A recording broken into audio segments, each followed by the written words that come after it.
I'll cut you down through. What's good, everybody? It's your boy Von back again with another Def Jam related video, and today who we're going to be covering is one of my favorite characters of Def Jam Vendetta, because my man he looks cold, he looks just chill, laid back, and it's literally in his name. We're going to be talking about the infamous man himself, which is Iceberg. Now, he wasn't always Iceberg. My man actually started off as a name, well, not a name, but as Mac Parker. Now, let me stop that real second. He does not look like no Mac. He look, well, not like metaphorically. He don't look like his name is Mac. I'm just saying. He look like his name is like Cornelius or maybe Rufus or, you know, Clarence. I don't know. He looks like he has one of them old school, like, older names that they would say in the 40s or the 50s.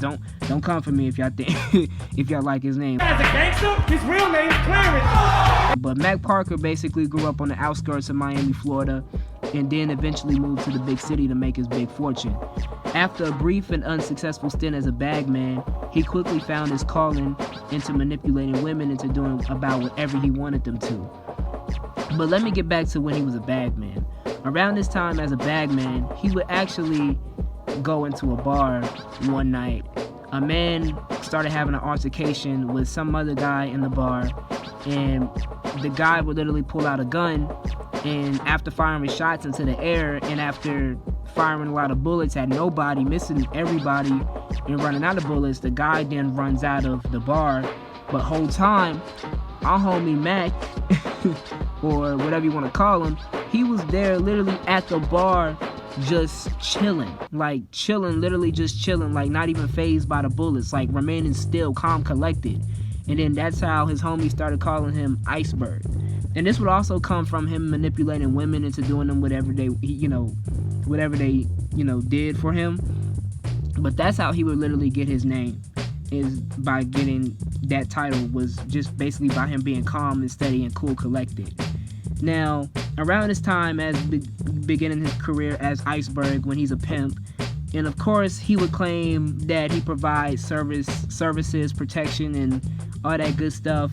And after many years of operating as a successful businessman, in his words, Iceberg would eventually hit on the wrong female, basically the wife of a Colombian drug lord. Now, we are not familiar or aware of who the Colombian drug lord name was, and I don't think it would be Pablo Escobar. Well, I don't think, well, then again, I may be wrong on that one, but I don't know who the Colombian drug lord is, but we know that for sure this guy is a big deal and that he messed up on it.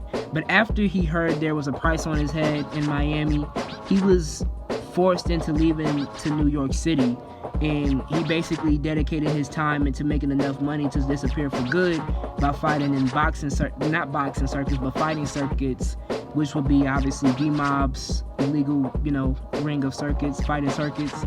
And in Def Jam Vendetta, he doesn't really have a specific role in the story, except you really encounter him in the sanctuary during the story mode. But yeah, that's pretty much it about Iceberg. And also, here's another thing.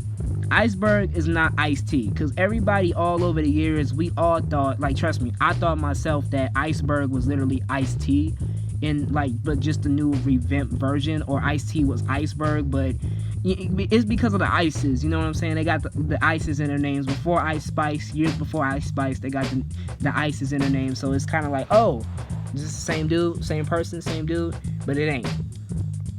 Iceberg was actually, what's funny, and I may be wrong on this, but tell me if I'm wrong in the comments, but if I can not be sure about it, Iceberg, I think, was literally based off of the legend himself, Iceberg Slim, because obviously he's a pimp, and he also was involved in the illegal life, so I would guess that he was based off of Iceberg Slim, and this is their not continuation of who he was, but their version of Iceberg Slim if he was in a fighting game like this. But that's all I have for Iceberg Slim. I personally think he would have been cool in Def Jam Fight for New York, but I know it probably would have been too confusing had they had another Ice in there, which was Ice-T. But I still think he would have been a cool character in there. Shit, he probably could have been related to Ice-T, but we just don't know it.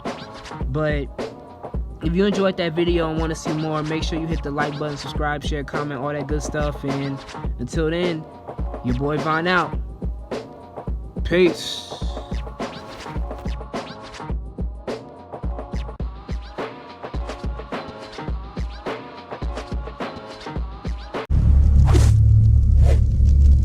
You spend more time on your back than some of my bitches.